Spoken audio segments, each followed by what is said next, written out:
Indonesia ke depannya, saya harap ada kemajuan dalam penegakan demokrasi dan hak asasi manusia, yang mana itu tentunya juga berdampak terhadap ekonomi, yakni demokrasi politik dan juga demokrasi ekonomi. Jadi setiap warga negara itu memiliki kebebasan dalam berpolitik dan juga kesejahteraan dalam ekonomi, karena prinsip demokrasi ekonomi Indonesia itu adalah gotong royong, dan itu yang belum tercermin dalam perekonomian kita saat ini.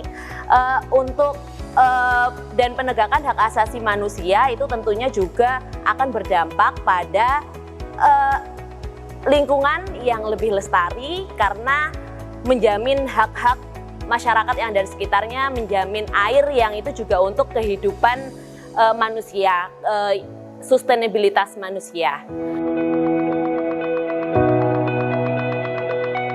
Kita harus selalu ingat bahwa Indonesia itu terdiri dari berbagai suku, agama, bangsa, dan budaya yang itu sudah menjadi satu kesatuan sejarah Indonesia, dan hal itu tidak boleh dilupakan.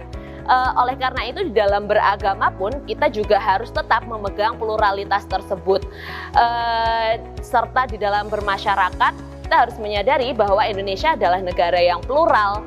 Hal itu bukan hanya 1 atau 2 tahun belakangan, tapi sudah sejak nenek moyang kita, bahkan sejak Indonesia belum terbentuk. Indonesia ini terdiri dari berbagai macam kerajaan yang itu menjadi dasar pluralitas Indonesia.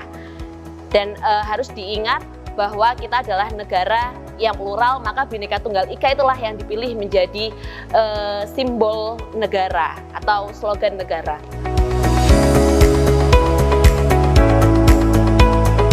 Pembagian kerja-kerja domestik, yang mana selama ini kerja-kerja domestik itu identik dengan perempuan, tetapi untuk kesetaraan gender kita harus menyadari bahwa pekerjaan domestik itu adalah skill yang harus dimiliki baik laki-laki maupun perempuan. Oleh karena itu tidak boleh dibedakan bahwa pekerjaan ini untuk laki-laki dan pekerjaan itu untuk perempuan, tapi harus dikerjakan secara bersama-sama, dan skill tersebut harus dimiliki baik oleh laki-laki maupun perempuan. Sedangkan kesetaraan gender di masyarakat, di dalam pengambilan keputusan, para pejabat atau para pengambil keputusan itu harus mengakomodir juga kebutuhan perempuan, bukan hanya kebutuhan laki-laki, karena kita ketahui bersama bahwa perempuan di dalam jabatan publik itu sangat sedikit sekali dan menjadi minoritas. Oleh karena itu suara-suara mereka jarang sekali didengar dan jarang diakomodir sebagai suatu kebijakan publik.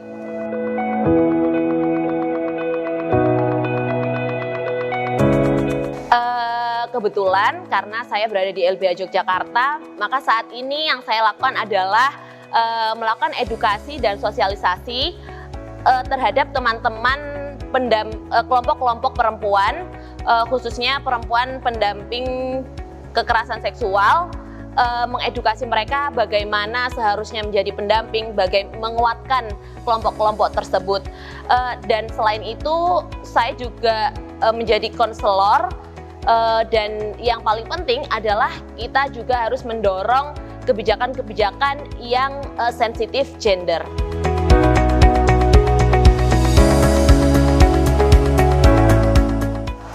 Untuk membangun Indonesia yang lebih baik, kita sebagai sesama milenial reformis dan milenial semuanya itu harus saling support satu sama lain, saling mendukung dan saling bersinergi antara satu bidang dengan bidang yang lainnya. Karena dengan demikian setiap orang itu harus punya fokus pada bidangnya masing-masing, sehingga kita bisa bersinergi mana bagian-bagian yang dibutuhkan, dan itu harus saling support untuk kemajuan bangsa bersama. Terima kasih.